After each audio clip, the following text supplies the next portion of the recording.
Bonsoir à toutes et à tous et bienvenue à ce rendez-vous d'information. Voici les titres. Le chef de l'État reçoit les lauréats du concours mondial de récital du Coran. Le président Macky Sall leur a remis plusieurs millions et des billets pour la Mecque. Les instituts d'Ara des lauréats ont reçu des moyens pour des travaux d'extension et de modernisation. Le pèlerinage marial de Popenguine, la localité reçoit les premières vagues de fidèles. Les marcheurs de la paroisse des martyrs de l'Ouganda vont rejoindre ceux de l'archidiocèse au Cap des Biches. Nous ferons le point avec nos envoyés spéciaux. Et puis les jus locaux bousculent sur le marché les boissons gazeuses à Touba et à Ziguinchor. Bissap, gingembre et tamarin remplissent les réfrigérateurs. Nous en parlons dans la rubrique Atelier et comptoir. 10 millions de francs à Mohamed Moujtaba Diallo, 5 millions à Mame Diarra Ngom et autant à Ndombour Sène qui s'est distingué au même concours en 2015. C'est la récompense du chef de l'État au lauréat du concours international de récitation du Coran. Le président Macky Sall a également offert des billets pour la Mecque aux parents et aux encadreurs des lauréats. Leurs instituts ou Dara vont aussi se partager une enveloppe de 50 millions devant servir à l'extension ou autres travaux de modernisation au Mahning. C'est la reconnaissance de la nation à ses dignes fils. Devant les parents, encadreurs et autres représentants d'écoles ou instituts, Mohamed Moujtaba Diallo et Mame Diarra Ngom reçoivent les félicitations du président de la République. Le chef de l'État y associe Ndombour Sène, la fille qui avait obtenu le même prix que Mame Diarra en 2015. À tous, il exprime toute sa fierté. Représenter le Sénégal dans un domaine aussi élevé que le Coran, c'est tout simplement exceptionnel. Les félicitations et encouragements du président Macky Sall vont aussi aux encadreurs et autres maîtres coraniques. Joignant l'acte à la parole, le chef de l'État a décidé de récompenser les lauréats et leurs proches. 10 millions de francs CFA à Mohamed Moujtaba, 5 millions à Mame Diarra, 5 millions à Ndombour Sène. Le président Macky Sall va plus loin en offrant un billet pour la Mecque aux parents et encadreurs respectifs. La communauté présente à l'audience, très sensible aux gestes du président Macky Sall, lui a exprimé tous ses remerciements. Au nom de son président, la Fédération des associations d'écoles coraniques du Sénégal a loué les efforts du président de la République dans le sens de la modernisation des Dara, mais aussi les actes qu'il pose en faveur de l'enseignement arabe dans notre pays. Les parents sont tout aussi honorés. Ils ont eux aussi exprimé leur gratitude au chef de l'État. Le président de la République a admiré les belles prestations des champions.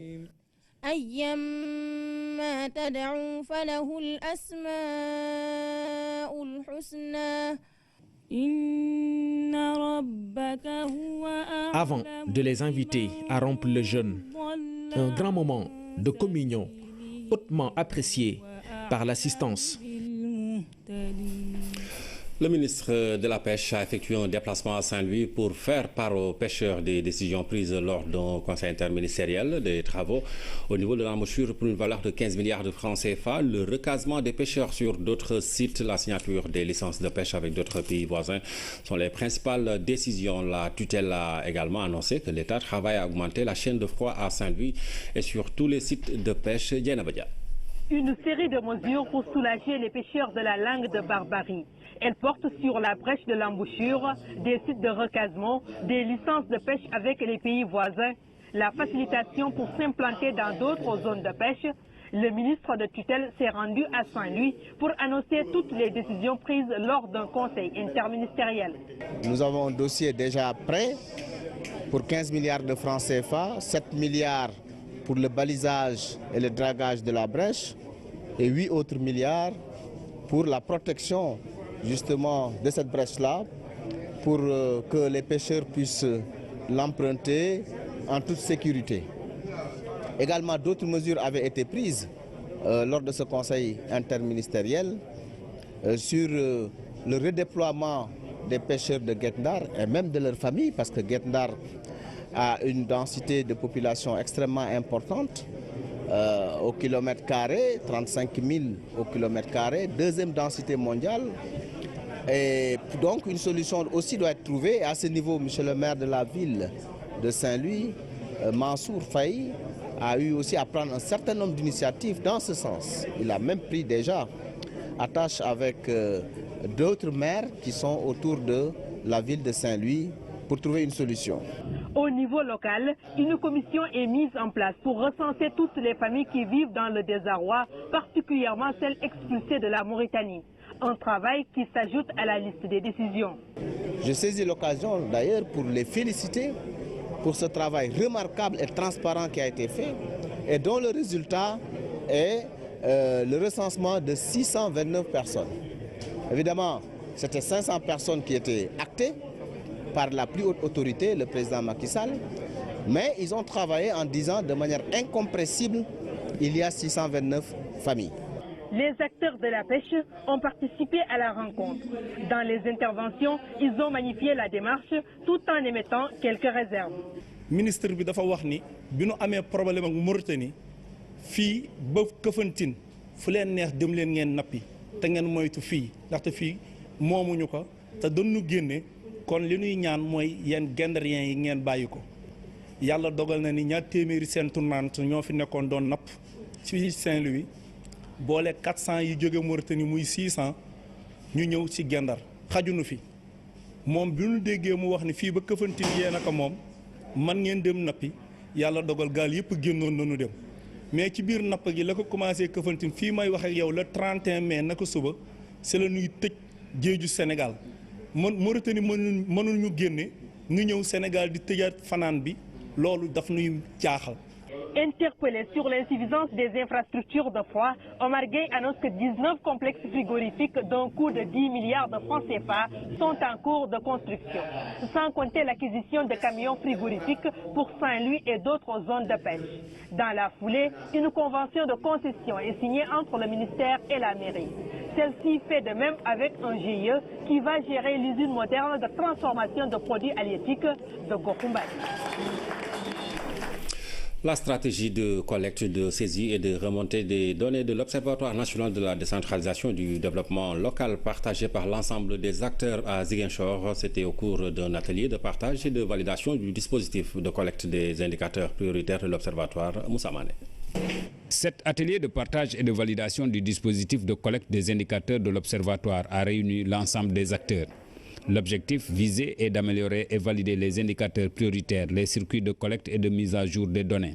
Dans cette phase finale-là, nous avions arrêté un ensemble d'indicateurs avec les acteurs locaux et nous sommes en train de dégrossir encore ces indicateurs pour avoir une liste qu'on peut renseigner, une liste qui va nous permettre déjà dans cette période expérimentale de démarrer le projet. Il s'agit aussi d'améliorer les critères de sélection des points focaux selon les échelles de gouvernance, partager le tableau des indicateurs prioritaires de l'ONDDL, mais surtout valider le plan d'action de mise en œuvre de la phase pilote dans le pôle Casamance.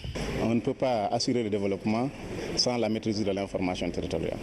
Et là, je pense que la Casamance, d'une manière globale, pour ne pas dire le pôle Casamance, a été déjà depuis 2 ans, depuis 2012, une instruction de la plus haute autorité du pays pour tester l'adaptation des politiques publiques. Les difficultés fondamentales auxquelles les collectivités locales font face, ce sont l'accès à l'information, le déficit de communication, entre autres. À ce titre, ils fondent beaucoup d'espoir sur cet outil. Au regard des résultats qui sont attendus, ça va aider dans la planification du développement, ça va aider dans la coordination et l'harmonisation des actions de développement. Nous pensons également que c'est un outil qui est important pour les partenaires au développement. La cérémonie a été aussi une occasion pour la direction générale de l'Agence de développement local de remettre des outils de travail aux différents points focaux. Il s'agit des ordinateurs pour la saisie des données, mais aussi des motocycles pour parcourir la région de Ziguinchor à la collecte des données. Parlons de la Commission nationale du dialogue des territoires qui vient d'élaborer un projet de loi visant organisation et structuration de l'intercommunalité. Le texte fait l'objet d'un atelier de validation ouvert ce matin. Pape Bounatiao. Les acteurs territoriaux conviés à cette rencontre devront apprécier et mesurer la portée de la législation de l'intercommunalité au Sénégal. Suite à une étude de synthèse sur la question, la Commission nationale du dialogue des territoires a élaboré un projet de loi instituant un cadre réglementaire et législatif. Nous avons mis à disposition des participants le projet de loi d'orientation avec son décret d'application. Ça a été un travail de plusieurs mois qui a été d'abord précédé par une étude portant synthèse des expériences intercommunales dans le pays, les expériences passées et actuelles, avec des recommandations très fortes. Dans le contexte de la mise en œuvre de l'acte 3 de la décentralisation, l'intercommunalité renforce la cohérence et la coopération entre les collectivités territoriales. Le Sénégal a une bonne expérience en matière de coopération territoriale. Beaucoup d'expériences ont été vécues à Louga, à Ziguinchor et partout ailleurs. Mais il n'y a pas un cadre législatif qui encadre tout. L'évaluation a montré qu'il y a des insuffisances dans la dimension coopération territoriale.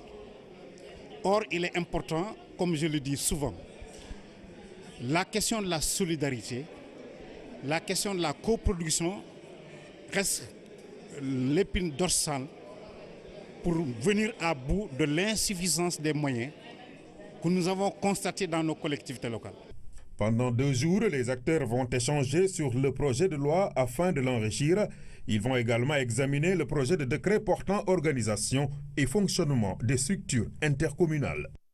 Le Louma organisé par Anida officiellement ouvert ce matin au terrain de Nord-Foire. Les producteurs agricoles des différentes fermes Anida du pays se sont donné rendez-vous à Dakar pour exposer et vendre leurs produits. Le maire de Yoff, Abdoulaye Diouf Sarr, a présidé la cérémonie d'ouverture. Damsila. Après 8 années d'existence, l'Agence nationale d'insertion et de développement agricole fait l'évaluation de ses résultats à travers ce Louma, qui est une vitrine pour les producteurs des fermes de l'Anida. Ils sont venus de partout pour exposer et vendre leurs produits à des prix très accessibles.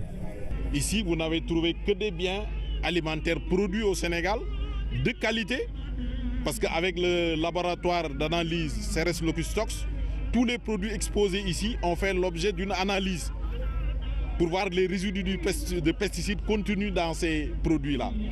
Et tous les produits ont été certifiés aux normes, donc avec des résidus largement inférieurs à ce qui est accepté. C'est enfin des prix beaucoup moins chers que ce qu'on trouve dans les marchés traditionnels. Ça facilite l'approvisionnement aux urbains et ça leur garantit aussi des biens alimentaires de qualité. Le Louma de Anida se tient pendant 2 jours au terrain de Nord-Foire.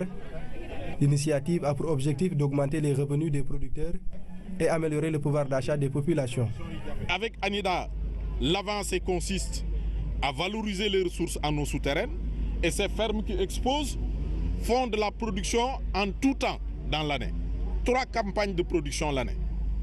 Alors que ceux qui sont dans les exploitations pluviales ne font qu'une campagne l'année. Et c'est ainsi que la différence de revenus est de l'ordre de, pour l'agriculteur pluvial, de 250 000 francs l'année au maximum pour les petites exploitations, alors qu'ici, l'agriculteur dans les fermes peut avoir un revenu supérieur à 1 500 000. Venu présider la cérémonie d'ouverture, le maire de Yoff, Abdoulaye Diouf Sarr, en a profité pour visiter les stands et échanger avec les exposants sur l'importance de l'agriculture dans le plan Sénégal émergent. En faisant le tour et après avoir bouclé effectivement les stands, j'ai mieux compris le premier axe du plan Sénégal émergent. Il s'appelle transformation structurelle de l'économie. Le Sénégal a là, effectivement, a démontré que tout est là, et réalisé et produit chez nous avec la quantité et la qualité, effectivement, qu'il faut. L'Agence nationale d'insertion et de développement agricole a, depuis sa création, réalisé plus de 100 fermes agricoles dans tout le pays. Dans les 3 prochaines années, l'ANIDA compte mettre en place 450 autres. Son ambition est de traduire en actes le slogan « Le Sénégal nourrit le Sénégal ». La visite du directeur général de la Sénélec dans les différents centres de dépannage et de maintenance de l'électricité. Il s'agit de constater la distribution dans les quartiers de Dakar. Un nouveau plan sera élaboré pour l'hivernage à Ouadiaï. Le réseau de distribution de la Sénélec est bien contrôlé par les différents départements. La visite du directeur général a permis d'apporter quelques éclaircissements. Nous avons déroulé avec vous le schéma d'exploitation de Sénélec depuis le centre de bureau de conduite et le centre de dépannage qui est à Anne, qui couvre Dakar, le même centre existant et couvrant les régions au niveau de Mbao. Vous avez vu comment toutes les demandes de dépannage sont centralisées au niveau d'Anne et après dispatchées au niveau des équipes que nous avons visitées ensuite au niveau de Liberté 6, avec un total de 7 équipes qui couvrent l'ensemble du territoire de la région de Dakar. Les services régionaux de dépannage existent naturellement au niveau des délégations régionales. Le site de Anne a acquis un dispositif qui permet de constater rapidement les pannes. Le réseau est bien structuré. Le programme important d'investissement que Sénélec est en train de dérouler, que vous avez constaté de vous-même, qui consiste à transformer la tension au niveau du centre-ville de Dakar, au niveau du territoire de Dakar de façon générale. On passe de 6 comme ils disent, à 30. Cette montée en puissance traduit une montée en puissance de la qualité. La qualité va être multipliée par 5, comme qui dirait, c'est pareil. Et donc c'est un travail extrêmement important, un investissement extrêmement important sur près de 200 postes. Ça va au-delà, mais cette phase concerne que 200 postes pour un montant à près de 7 milliards de francs CFA, projet que nous réalisons en partenariat avec l'entreprise FH que vous voyez ici, qui a gagné le marché. Un nouveau système a été mis en place pour contrôler les pannes. Ici, c'est le centre de dépannage de Liberté 6 avec son équipe qui contrôle le réseau. Le plan d'investissement triennal 2019 et le plan ISL 2020 permettront à la Sénélec de mettre en place plusieurs projets de modernisation. L'objectif est d'améliorer la qualité de service. Le pèlerinage marial de Popenguine, les marcheurs de la paroisse des Martyrs de l'Ouganda ont quitté ce samedi. Ils vont retrouver les marcheurs de l'archidiocèse de Dakar, dont le départ est prévu demain dimanche au Cap des Biches.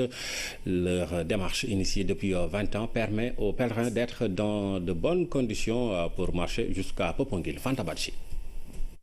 Ils se sont donné rendez-vous à 7 h du matin à la paroisse des Martyrs de l'Ouganda. Certains étaient sur place aux aurores, d'autres ont même passé la nuit pour ne pas rater le départ. Les bagages sont embarqués dans cette camionnette pour alléger les marcheurs qui doivent faire plus de 30 km. Nous avons estimé qu'il serait bon de continuer la marche du samedi et donc nous avons initié au niveau de la paroisse une marche des Martyrs au Cap des Biches. Nous recommandons souvent de voyager léger pour ne pas avoir des problèmes parce qu'à partir de hier, nous prenons la plage et donc avec le sable, c'est assez douloureux. La foi en bandoulière, ces fidèles effectuent le rituel depuis plus de 20 ans. Le groupe est souvent constitué de jeunes encadrés par des anciens. Toute une organisation accompagne leur démarche de foi. Ceux qui marchent le matin, nous nous prenons en charge. Nous n'avons pas d'encadrement, mais en fait, nous ne choisissons que les anciens. Les jeunes, ceux qui n'ont jamais marché ou ceux qui ont fait moins de 3 ans de marche, nous ne pouvons pas les prendre parce que nous n'avons pas de couverture médicale en quelque sorte, ni d'assurance.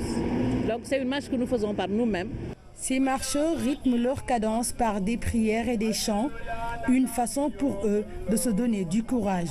La grâce du puissant, parce que tout est grâce comme on dit. On le fait, c'est pour un but bien déterminé. Chacun a ses doléances à présenter à la Vierge, donc on attend que l'accomplissement et c'est déjà fait. Une première pause est prévue à la Sarre pour redémarrer en force. Ces marcheurs vont retrouver ensuite ceux de l'archidiocèse de Dakar au Cap des Biches. Le grand départ est prévu dimanche à 5 h du matin. Plus de 10 000 marcheurs sont attendus à Popenguine-la-Sainte. Les premiers groupes de marcheurs donc en route pour Popenguine qui accueille le pèlerinage marial, la 129e édition. Nous allons tout de suite aller justement du côté de Popenguine où nous attend Anne-Marie Gomis et l'équipe de la RTS déployée sur place. Anne-Marie, bonsoir. Cher Traoré, bonsoir. Mesdames, Messieurs, bienvenue ici à Popenguine, la cité mariale qui commence déjà à accueillir ses premiers pèlerins. Ils arrivent en groupe, en famille, parfois seuls, pour participer à cette 129e édition du pèlerinage marial de Popenguine. Actuellement, nous sommes au sanctuaire où va se dérouler lundi prochain la célébration eucharistique de cette édition 2017 du pèlerinage marial de Popenguine. Et tout à fait derrière moi, le comité d'organisation l'organisation chargée de la décoration justement procède au dernier réglage pour offrir la plus belle image à cet hôtel qui va accueillir la célébration eucharistique prévue lundi prochain. Alors, à 48 heures de l'événement, quelle est l'ambiance ici sur place à Popenguine? Comment se présente la cité mariale? Voici en état des lieux avec Ibrahim Mandong. Lavage à grande eau. Les éléments du centre de secours de Saly sont aux commandes. Leur objectif est clair, rendre propre le sanctuaire marial de Popenguine. Pour l'occasion, les sapeurs ont mobilisé les moyens nécessaires. Ce lavage du sanctuaire, on a l'habitude de le faire chaque année avant le pèlerinage. Le centre de secours de Saly, qui est commandé par un adjoint-chef, dépêche 12 gradés et sapeurs pour laver le sanctuaire.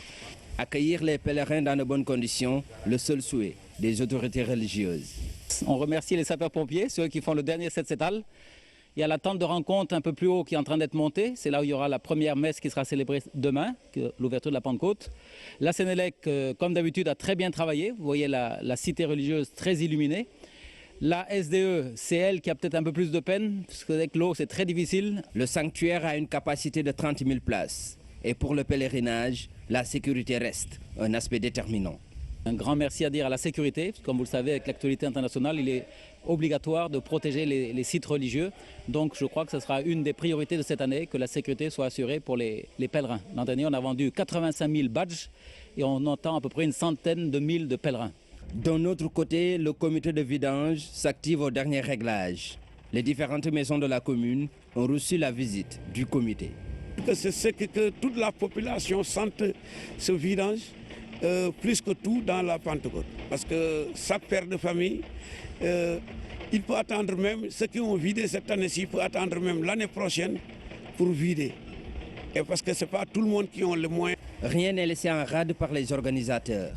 Les engagements pris lors du CRD sont en train d'être exécutés par les démembrements de l'État. La réussite de l'événement, un défi à relever. Cher Traoré, l'on s'est également intéressé à l'accueil.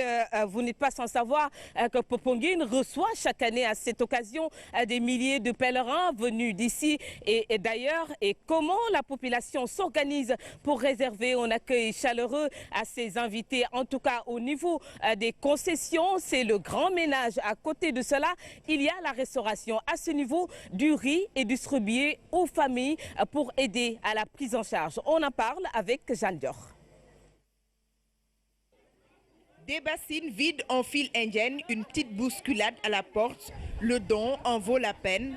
25 tonnes de riz sont distribuées aux populations de Popenguine.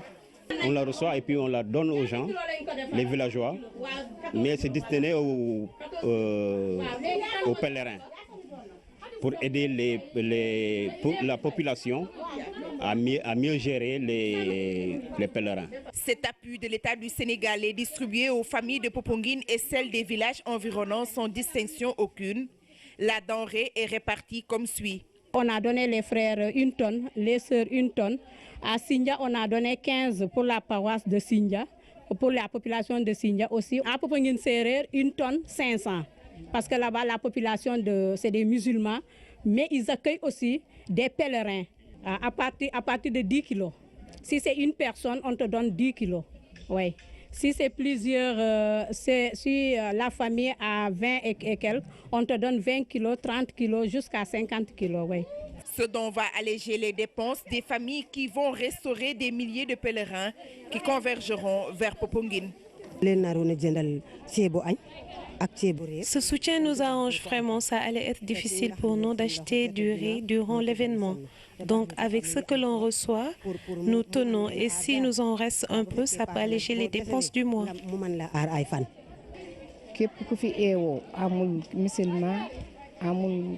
Plus de la moitié des gens qui sont ici sont des musulmans. Chaque année, le riz est distribué à tout le monde sans exception. Cette denrée est bénéfique pour nous. Dans les maisons, c'est le nettoyage à fond. Les chambres sont rangées, les grandes marmites sorties, les bois de chauffe coupés. Il faut également un coup de balai dans les rues. En tout cas, une bonne nouvelle pour nos parents sœurs qui vont se régaler durant ce pèlerinage. Cher Touareg, pour parler du volet sécuritaire, la gendarmerie, comme à son habitude, est présente sur le site. Plus de 500 hommes sont déployés pour veiller au grain. Cette année, l'effectif a été renforcé. Le point avec Ibrahim Andong. Les consignes avant le déploiement. Sur le terrain, les hommes en bleu sont visibles un peu partout. Ils occupent les différents axes de la cité religieuse. Nous avons reçu la mission de sécurisation du pèlerinage depuis le 1er juin jusqu'au 6. Par rapport à cette mission, le dispositif actuellement que l'on met en place s'articule à 3 à 4 niveaux. Le premier niveau, c'est d'abord la garde statique sur certains points sensibles. Pour cette 129e édition du pèlerinage marial de Popenguine, on note une montée en puissance du dispositif sécuritaire. Cette année, la gendarmerie a relevé le niveau des effectifs qui tournent autour de plus de 500 gendarmes, tous grades confondus. Et nous avons aussi la chance de bénéficier du concours d'élèves officiers en 2e année au niveau de l'école des officiers de la gendarmerie qui renforce actuellement l'encadrement. Ce sont des jeunes aspirants qui sont en stage d'immersion dans les unités et nous profitons de leur présence pour qu'ils puissent appréhender les réalités de leur futur métier. À Popenguine, la gendarmerie nationale n'a épargné aucun site. Même la plage fait l'objet de surveillance de l'escadron monté et des gendarmes à pied. Nous avons un dispositif au niveau de la surveillance de la plage de Popenguine avec l'escadron monté, appuyé par la section environnement, et aussi il y a un peloton à pied qui patrouille le long de la plage pour faire appliquer les arrêtés préfectoraux. C'est un dispositif progressif qui est mis en place. Ici, toutes les dispositions sont prises pour un bon pèlerinage. Et actuellement, en ce moment même, les marcheurs se retrouvent au foyer de charité des Cap des Biches où s'est tenue donc cet après-midi la messe d'envoi. Nous y reviendrons un peu plus tard. Demain, c'est la Pentecôte. La fête marque l'envoi de l'Esprit Saint sur les apôtres. Autre temps fort, donc, l'arrivée des marcheurs demain dimanche. Ce sera dans l'après-midi. Voilà, cher Traoré, ce qu'il fallait retenir pour ce soir. Je vous donne rendez-vous tout à l'heure après l'édition de 20h pour le journal du pèlerinage. À tout à l'heure. Merci Anne-Maria Gomis, tout est bien dit. On se retrouve plus tard pour d'autres informations liées donc au pèlerinage marial de Popenguine. Bonne continuation à toute l'équipe. L'enseignement privé au Sénégal, histoire, mutation et rupture, c'est l'intitulé du livre édité par Harmattan Sénégal. Dans cette œuvre sont relatés les actes des journées nationales de l'enseignement privé, une forme de restitution d'une étude du paysage de l'éducation nationale du Sénégal. La cérémonie de dédicace a eu lieu au monument de la Renaissance. Philomène Constance Diagne. Ce livre est un condensé des actes des journées nationales de l'enseignement privé tenues du 19 juillet au 6 août dernier à Dakar et dans d'autres localités du pays. Au fil de ces pages, l'ouvrage retrace les étapes traversées par l'enseignement privé au Sénégal. Nous avions voulu réfléchir sur l'évolution de l'enseignement privé au Sénégal en termes d'historique, de mutation, de rupture, mais surtout de prospective, pour voir quels ont été, depuis l'époque coloniale, les différents développements suivis par l'enseignement privé et quelles sont les perspectives, c'est-à-dire qu'est-ce que nous comptons faire de cet enseignement privé. Au cours de cette étude, différentes thématiques ont été abordées, liées au sport, à la culture, entre autres. Ces communications entre acteurs de l'enseignement privé ont été traduites par la suite en actes pour servir à l'éducation. L'enseignement privé est un secteur avec lequel il va falloir désormais compter. Parce que, comme vous le savez, les universités de notre pays sont de très bonnes universités. Moi-même, je suis universitaire, mais elles ne sont pas en mesure de satisfaire toute la demande en termes d'accueil des étudiants. Donc, je pense que ça a été dit et redit par les autorités politiques et académiques. L'enseignement privé sénégalais est désormais quelque chose avec lequel il va falloir compter. Et également, cet enseignement privé est d'égale dignité que l'enseignement privé public. Devant les autorités et un parterre d'acteurs du système éducatif, un partage d'expériences, Des perspectives ont aussi été nourries. J'ai passé notamment 9 années difficiles, très difficiles à l'éducation, mais très exaltantes, parce que nous étions au service des enfants, au service de l'avenir de ce Sénégal qui est en train de se bâtir et qui se veut émergent dans quelques années. L'ouvrage qui vient de sortir de ces travaux fera l'objet d'acquisition par la direction du livre et de la lecture pour contribuer à le diffuser largement dans les lieux de lecture, les CLAC, les bibliothèques régionales, afin que tout le monde puisse y accéder. Il s'engage aussi à mettre les compétences qu'il faut pour poursuivre avec vous la réflexion et voir comment participer à améliorer davantage les performances de l'enseignement privé, mais simplement les performances de l'école sénégalaise. Des attestations de participation et de reconnaissance ont été attribuées aux différentes écoles privées et personnes qui ont participé à la réalisation de l'œuvre qui a été dédicacée aux acquérants. C'est le document de ce 20h. Les jus locaux bousculent sur le marché les boissons gazeuses. De 700 tonnes en 1999, la production annuelle de Bissap est passée en 2005 à 25 000 tonnes, soit 35 fois plus. Et aujourd'hui, à Touba et à Ziguinchor, Bissap, gingembre, tamarin se côtoient dans les réfrigérateurs et au marché. Les Sénégalais préfèrent les jus locaux à toute autre chose. Jus à volonté, c'est le sujet de la rubrique Atelier et Comptoir, un document signé Issa Thiorogay. Au marché, sec, il se vend à moindre coût. À la maison, frais, il se consomme autant qu'on le désire. Le Bissap, jus tonique mais très exquis, reste une boisson quasi incontournable au Sénégal. Au lieu d'importer, nous devons produire et consommer nos jus locaux. Le Bissap, par exemple, est un jus naturel que nous préférons à toute autre chose. Les prix du Bissap défient toute concurrence. Au marché, un sachet de quelques grammes qui coûte 50 francs peut se transformer en une bouteille d'1 litre qui coûte en boutique entre 1000 et 1500 francs CFA. C'est mieux qu'un casier de canettes. Ce n'est pas comparable. Le Bissap est localement produit. On en connaît toute la composition. Le Bissap est une filière où l'informel pèse beaucoup plus lourd que le formel. Jusqu'en 1999, les statistiques officielles révèlent que la production annuelle ne dépassait pas les 700 tonnes.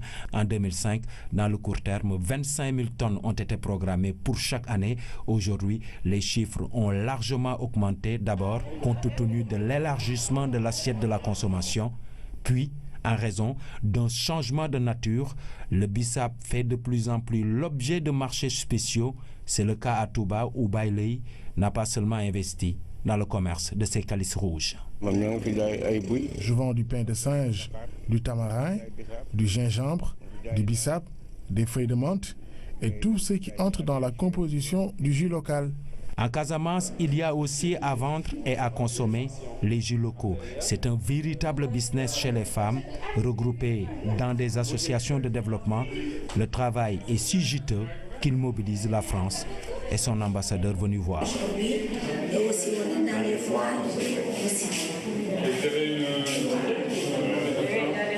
Les jus locaux prennent de plus en plus de volume dans la consommation des Sénégalais. Ils s'exportent à coups de milliards, c'est du bio et en même temps une véritable réponse apportée à l'équation des boissons dont la composition reste une inconnue chez les consuméristes. Jus à volonté, sujet de la rubrique Atelier et Comptoir qui revient samedi prochain donc pour un autre document. Les États-Unis, je vous le disais hier, ont quitté les accords de Paris sur le climat. Le président Donald Trump, qui en a décidé ainsi, donne corps à une promesse de campagne. Mais quelles peuvent être les implications d'une telle décision quand on sait que le pays reste deuxième pollueur mondial, un des plus importants contributeurs au Fonds vert climat? Analyse des points de vue avec Ousmane Garifaï. Afin de respecter mon engagement solennel de protéger les États-Unis et son peuple. Les États-Unis vont se retirer des accords de Paris sur le climat. Exit COP21, retour à la case départ dans cette déclaration qui sans doute restera comme l'une des plus attendues de son mandat. Le président américain donne suite à un axe phare de son programme de campagne électorale, sortir d'un cadre dont il estime les contours peu avantageux pour son pays. Ce qui va se passer, c'est que les États-Unis vont être observateurs parce qu'ils sont toujours membres, partis à la Convention, cadre des Nations Unies sur le changement climatique. Ils n'étaient pas dans le protocole de Kyoto, ils ne seront pas dans l'accord de Paris. Donc, ils ne seront pas tenus. Ils avaient quelques 26 à 28% de réduction de leurs émissions de gaz à effet de serre d'ici 2025. Et l'Union européenne autour de 40% d'ici 2030, avec des années de référence différentes. Donc, ils ont presque à peu près les mêmes réductions. La Chine, qui est le deuxième émetteur avec les États-Unis, aujourd'hui, a une trajectoire de montée de ses émissions jusqu'en 2031 pour ensuite descendre, alors que l'Union européenne et les États-Unis descendaient tout de suite. En tout état de cause, les États-Unis, ça va continuer parce que c'est l'enjeu économique mondial. Des intérêts économiques donc en filigrane pour comprendre cette spectaculaire décision de Donald Trump. Mais dans un contexte mondial où tous les signaux climat sont au rouge, l'accord universel de Paris de limiter à 2 degrés les émissions de gaz à effet de serre est considéré comme un grand pas de l'humanité vers la maîtrise des dérèglements climatiques. Une avancée qui risque de ralentir à défaut de stopper cette décision de Donald Trump. Parce que l'accord de Paris était très politique, ce n'était pas un accord très contraignant, pas du tout même contraignant, c'était du volontariat. Chacun disait ce qu'il pouvait diminuer en réduction et après on le suivait. Il y a aussi l'adaptation qui va créer des problèmes. Quand la température va continuer, les pays qui ont des problèmes de niveau de la mer, etc., vont continuer à subir, y compris les États-Unis, qui sont aussi menacés comme tout le monde. Loin de ces considérations économiques, l'enjeu pour les pays pauvres reste environnemental. Le Sénégal, pour sa part, reste plus que jamais fidèle à sa ligne de départ. Environnement, oui, mais intérêt supérieur du pays avant tout. Nous, en tant que Sénégal, nous restons vraiment à travers le groupe Afrique. Notre position est arrimée à la position du groupe Afrique. C'est avec ce groupe que nous avons conduit les négociations. On avait toujours mis en avant, effectivement, nous aussi, nos objectifs de développement économique, notamment la lutte contre la pauvreté, la question de sécurité alimentaire, que nous n'allons pas sacrifier. Mais malgré cela, nous avons pris des engagements pour participer à l'effort mondial de réduction de gaz à effet de serre, comme tous les autres pays, mais nous n'avons jamais sacrifié nos objectifs économiques et nos objectifs de développement. Négociateur en chef pour le compte du Sénégal, le ministre en charge du secteur se veut optimiste quant à l'atteinte des objectifs affichés par les signataires des accords. Si jamais les États-Unis se retiraient définitivement de l'accord, ça ne peut prendre d'ailleurs effet qu'à partir de 2020. C'est ce que stipule l'article 28. Si jamais les États-Unis arrivaient à sortir de l'accord, le monde peut négocier pour atteindre son objectif de rester en deçà des 2 degrés Celsius. Il suffit que certains grands pays comme la Chine, l'Inde, l'Union européenne, qui sont des pays assez pollueurs, revoient un peu leur ambition à la hausse. Effectivement, les États-Unis, c'est un grand pollueur, de l'ordre de 15% sa contribution sur le plan mondial, mais deuxième derrière la Chine, et à côté de l'Inde qui reste un gros pollueur, plus l'Union européenne. Et je pense en revoyant les ambitions des uns et des autres, on peut ne pas sentir l'effet du retrait américain. Il faut également préciser que même certains pays à l'intérieur des États-Unis veulent avoir des ambitions plus importantes en matière de réduction de gaz à effet de serre. Se refuser d'être alarmiste, ligne de contre-attaque des damnés du climat, si la position reste la mieux partagée sous les tropiques, force est d'accepter que cette décision impose un recadrage des stratégies. Il faut faire maintenant beaucoup plus d'efforts en matière de mobilisation de financement. Effectivement, les États-Unis avaient annoncé 3 milliards de dollars, mais libéré que 1 milliard de dollars en fin 2016. Et donc, eux-mêmes n'avaient pas intégralement respecté leur engagement. Globalement, le Fonds vert, effectivement, connaît des problèmes de mobilisation des ressources. Mais il faut dire qu'il y a de grosses opportunités de financement à travers l'accord de Paris.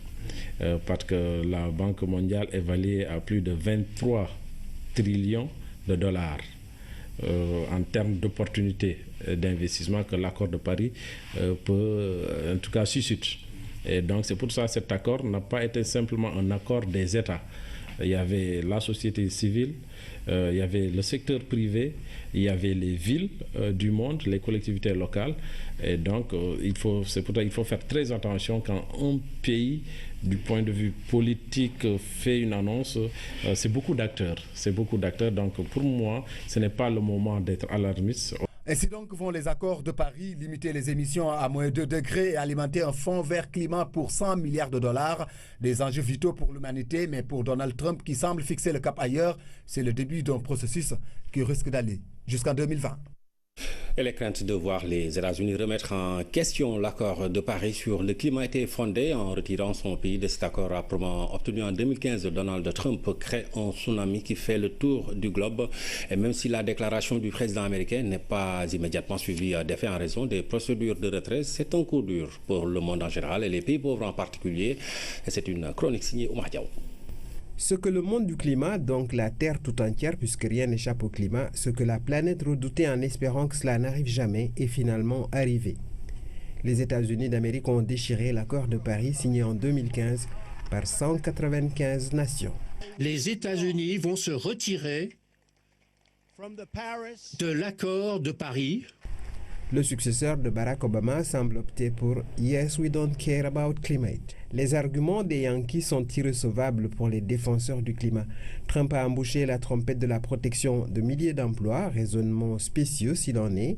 Quand il fait allusion à Pittsburgh, en Pennsylvanie, c'est pour entretenir l'espoir fictif d'un autre âge d'or du charbon sur les bordures des Appalaches. Ce revirement de Trump, qui ne sera pas le dernier, on peut le craindre, en matière d'accord antérieur, aura une lourde conséquence sur le fonds vert qui avait été mis en place pour aider les pays pauvres à faire leur transition énergétique, eux d'ailleurs qui n'ont contribué que pour quantité négligeable au réchauffement du globe. En 2015, il avait fallu aller au bout des négociations pour que la COP21 soit sanctionnée par un accord imparfait certes, mais au moins révélateur de la prise de conscience de tous des dangers qui guettent l'humanité. La sacro-sainte alliance autour du climat s'est fissurée, comme ces gros morceaux de glace qui se détachent quotidiennement de la banquise, et on continue de croire que le réchauffement est une invention moins qu'une réalité. Et dans l'actualité internationale, nous irons en Afghanistan. Ce samedi, 7 personnes ont trouvé la mort à la suite d'explosions survenues à Kaboul. C'est un récit de Sidna Al-Fall. C'est encore un coup dur en Afghanistan. Même le recueillement n'a pu faire obstacle à la violence. Ce samedi, 7 personnes au moins ont été tuées et plus de 100 blessés par des explosions survenues à Kaboul. Des incidents qui sont survenus lors des funérailles d'un homme tué la veille lors de la manifestation contre l'insécurité. Les forces de l'ordre avaient tiré à balles réelles pour faire fuir les manifestants qui demandaient la démission du président afghan. Ceci à la suite de l'attentat au camion piégé qui a fait au moins 90 morts mercredi. Pourtant, Kaboul avait été placé en état d'urgence ce samedi matin pour empêcher la tenue de nouvelles attaques. Le président afghan pourrait prochainement ordonner l'exécution de 11 prisonniers talibans en représailles à l'attentat.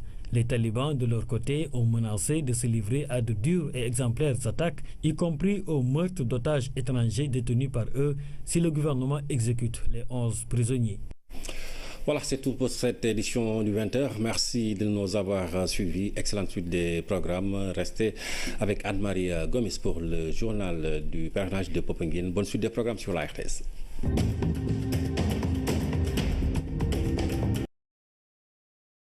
Officiellement ouvert ce matin au terrain de Nord-Foire, les producteurs agricoles des différentes fermes Anida du pays se sont donné rendez-vous à Dakar pour exposer et vendre leurs produits.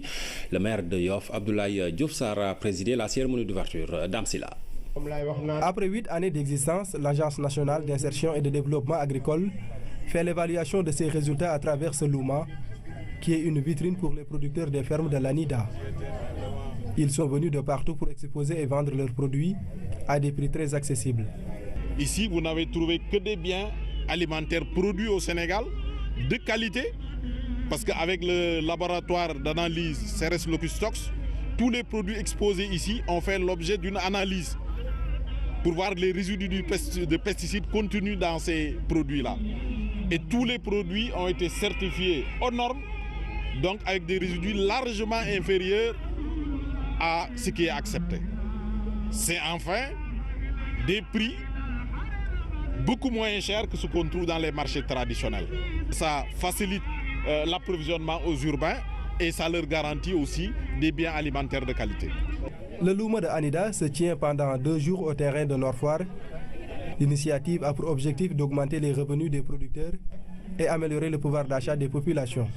Avec Anida, l'avancée consiste à valoriser les ressources en eau souterraine et ces fermes qui exposent font de la production en tout temps dans l'année.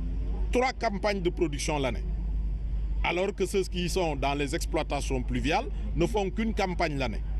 Et c'est ainsi que la différence de revenus est de l'ordre de, pour l'agriculteur pluvial, de 250 000 francs l'année au maximum pour les petites exploitations, alors qu'ici, l'agriculteur dans les fermes peut avoir un revenu supérieur à 1 500 000.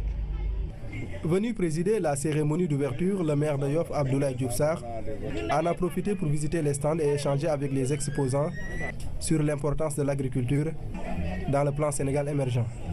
En faisant le tour et après avoir bouclé effectivement les stands, j'ai mieux compris le premier axe du plan Sénégal émergent. Il s'appelle transformation structurelle de l'économie.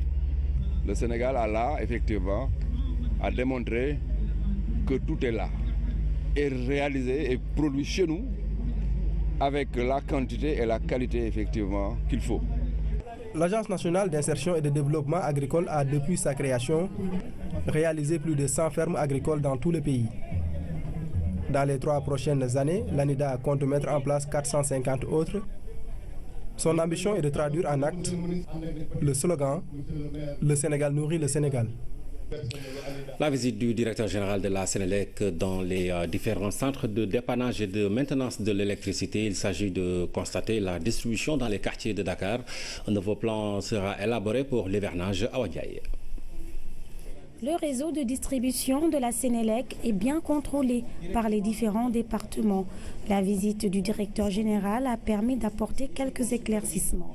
Nous avons déroulé avec vous le schéma d'exploitation de Sénélec depuis le centre de bureau de conduite et le centre de dépannage qui est à Anne, qui couvre Dakar, le même centre existant et couvrant les régions au niveau de Mbao.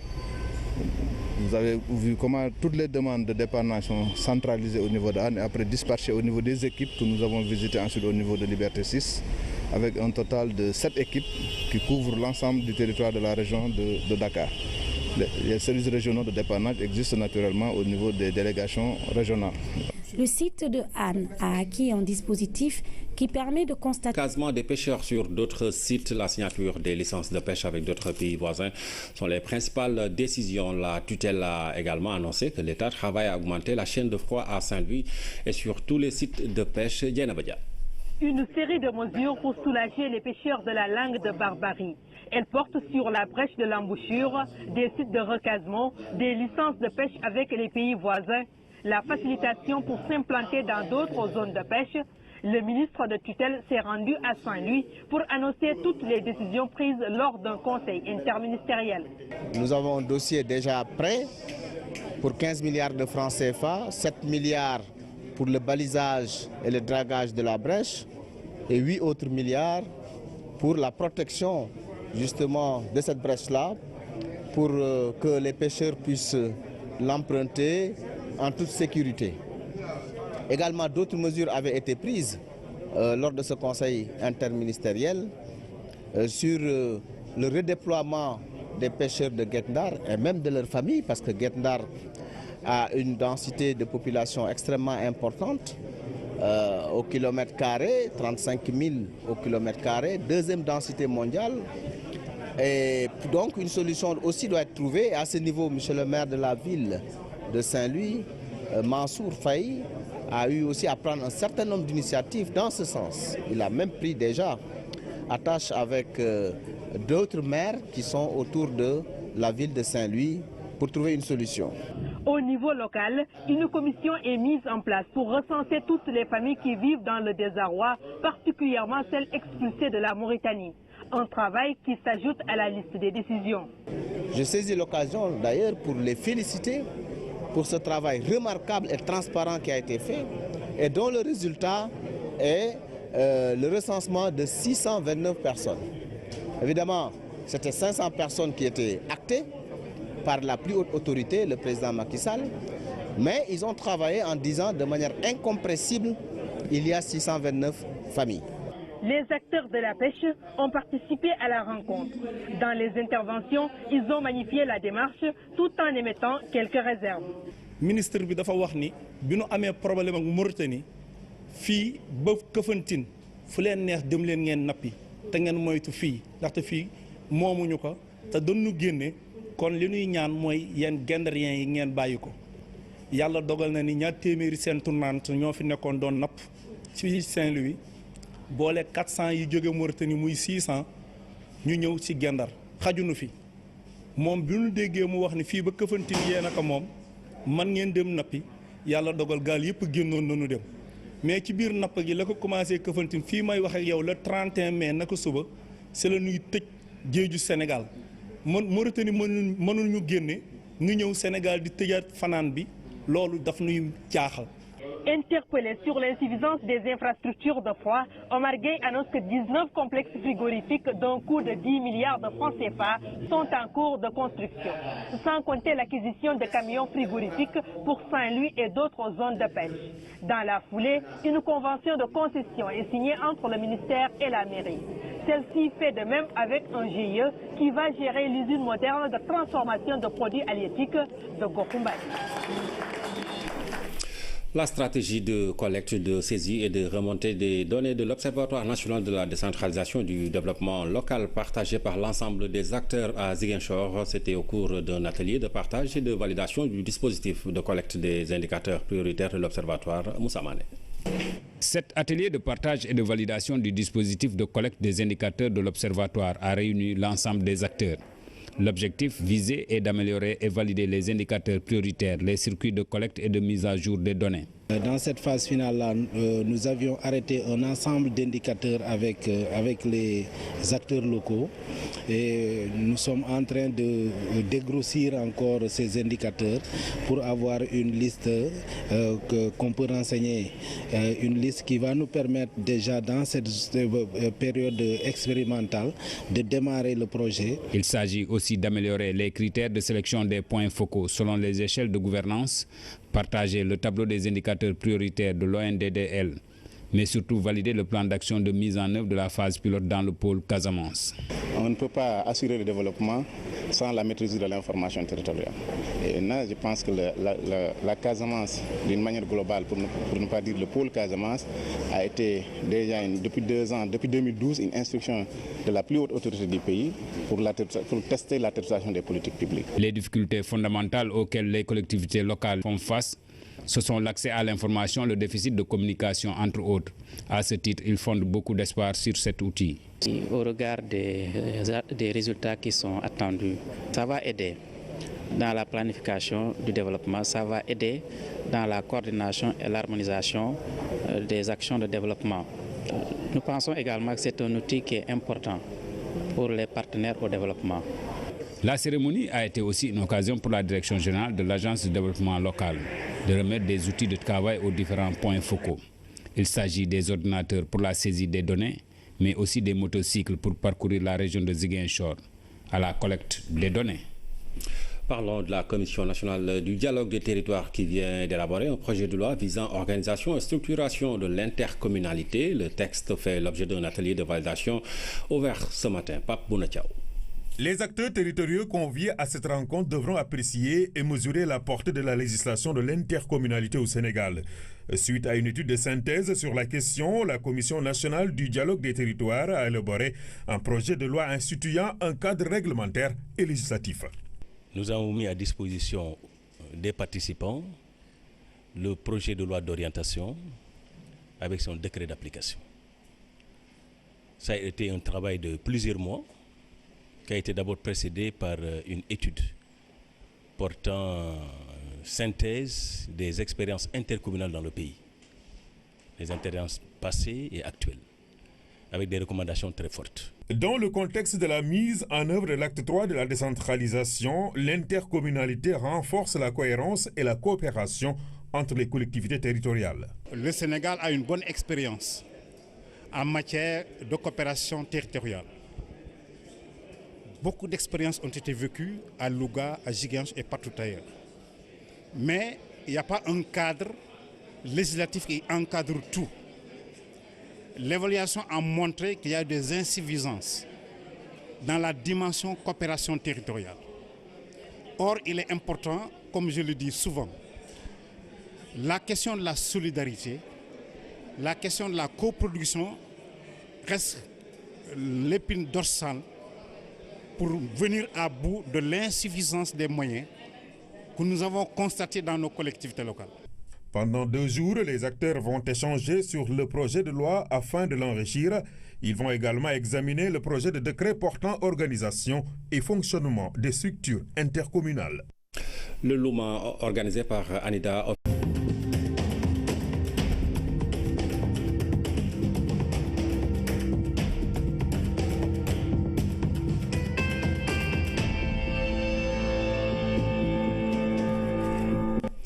Bonsoir à toutes et à tous et bienvenue à ce rendez-vous d'information. Voici les titres.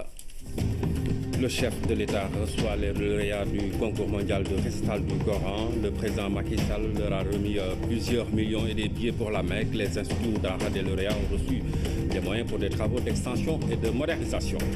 Le pèlerinage marial de Poponguine, la localité reçoit les premières vagues de fidèles. Les marcheurs de la paroisse des martyrs de l'Ouganda vont rejoindre ceux de l'archidiocèse au Cap des Biches. Nous ferons le point avec nos envoyés spéciaux.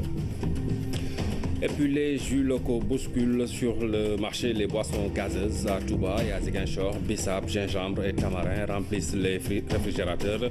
Nous en parlons dans la rubrique Atelier et comptoir. 10 millions de francs à Mohamed Moujtaba Diallo, 5 millions à Mame Diarra Ngom et autant à Ndombour Sène qui s'est distingué au même concours en 2015. C'est la récompense du chef de l'État au lauréat du concours international de récitation du Coran. Le président Macky Sall a également offert des billets pour la Mecque aux parents et aux encadreurs des lauréats. Leurs instituts ou Dara vont aussi se partager une enveloppe de 50 millions devant servir à l'extension ou autres travaux de modernisation au Mahning. C'est la reconnaissance de la nation à ses dignes fils. Devant les parents, encadreurs et autres représentants d'écoles ou instituts, Mohamed Moujtaba Diallo et Mame Diarra Ngom reçoivent les félicitations du président de la République. Le chef de l'État y associe Ndombour Sène, la fille qui avait obtenu le même prix que Mame Diarra en 2015. À tous, il exprime toute sa fierté. Représenter le Sénégal dans un domaine aussi élevé que le Coran, c'est tout simplement exceptionnel. Les félicitations et encouragements du président Macky Sall vont aussi aux encadreurs et autres maîtres coraniques. Joignant l'acte à la parole, le chef de l'État a décidé de récompenser les lauréats et leurs proches. 10 millions de francs CFA à Mohamed Moujtaba, 5 millions à Mame Diarra, 5 millions à Ndombour Sène. Le président Macky Sall va plus loin en offrant un billet pour la Mecque aux parents et encadreurs respectifs. La communauté présente à l'audience, très sensible au geste du président Macky Sall, lui a exprimé tous ses remerciements. Au nom de son président, la Fédération des associations d'écoles coraniques du Sénégal a loué les efforts du président de la République dans le sens de la modernisation des Dara, mais aussi les actes qu'il pose en faveur de l'enseignement arabe dans notre pays. Les parents sont tout aussi honorés. Ils ont eux aussi exprimé leur gratitude au chef de l'État. Le président de la République a admiré les belles prestations des champions.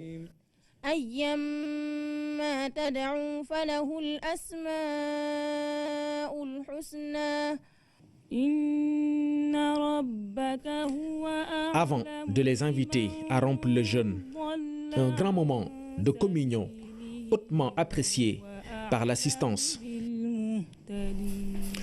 Le ministre de la Pêche a effectué un déplacement à Saint-Louis pour faire part aux pêcheurs des décisions prises lors d'un conseil interministériel des travaux au niveau de l'embouchure pour une valeur de 15 milliards de francs CFA. Rapidement les pannes. Le réseau est bien structuré. Le programme important d'investissement que Sénélec est en train de dérouler, que vous avez constaté de vous-même, qui consiste à transformer la tension au niveau du centre-ville de Dakar, au niveau du territoire de Dakar de façon générale. On passe de 6 comme ils disent, à 30. Cette montée en puissance traduit une montée en puissance de la qualité. La qualité va être multipliée par 5, comme qui dirait, c'est pareil. Et donc c'est un travail extrêmement important, un investissement extrêmement important sur près de 200 postes. Ça va au-delà, mais cette phase concerne que 200 postes pour un montant à près de 7 milliards de francs CFA, projet que nous réalisons en partenariat avec l'entreprise FH que vous voyez ici, qui a gagné le marché. Un nouveau système a été mis en place pour contrôler les pannes. Ici, c'est le centre de dépannage de Liberté 6 avec son équipe qui contrôle le réseau. Le plan d'investissement triennal 2019 et le plan ISL 2020 permettront à la Sénélec de mettre en place plusieurs projets de modernisation. L'objectif est d'améliorer la qualité de service. Le pèlerinage marial de Popenguine, les marcheurs de la paroisse des Martyrs de l'Ouganda ont quitté ce samedi. Ils vont retrouver les marcheurs de l'archidiocèse de Dakar, dont le départ est prévu demain dimanche au Cap des Biches. Leur démarche initiée depuis 20 ans permet aux pèlerins d'être dans de bonnes conditions pour marcher jusqu'à Popenguine. Fantabachi. Ils se sont donné rendez-vous à 7 h du matin à la paroisse des Martyrs de l'Ouganda. Certains étaient sur place aux aurores, d'autres ont même passé la nuit pour ne pas rater le départ. Les bagages sont embarqués dans cette camionnette pour alléger les marcheurs qui doivent faire plus de 30 km. Nous avons estimé qu'il serait bon de continuer la marche du samedi et donc nous avons initié au niveau de la paroisse une marche des Martyrs au Cap des Biches. Nous recommandons souvent de voyager léger pour ne pas avoir de problèmes parce qu'à partir de hier, nous prenons la plage et donc avec le sable, c'est assez douloureux. La foi en bandoulière, ces fidèles effectuent le rituel depuis plus de 20 ans. Le groupe est souvent constitué de jeunes encadrés par des anciens. Toute une organisation accompagne leur démarche de foi. Ceux qui marchent le matin, nous nous prenons en charge. Nous n'avons pas d'encadrement, mais en fait, nous ne choisissons que les anciens. Les jeunes, ceux qui n'ont jamais marché ou ceux qui ont fait moins de 3 ans de marche, nous ne pouvons pas les prendre parce que nous n'avons pas de couverture médicale en quelque sorte ni d'assurance. Donc c'est une marche que nous faisons par nous-mêmes. Ces marcheurs rythment leur cadence par des prières et des chants, une façon pour eux de se donner du courage. La grâce du Tout-Puissant, parce que tout est grâce comme on dit. On le fait, c'est pour un but bien déterminé.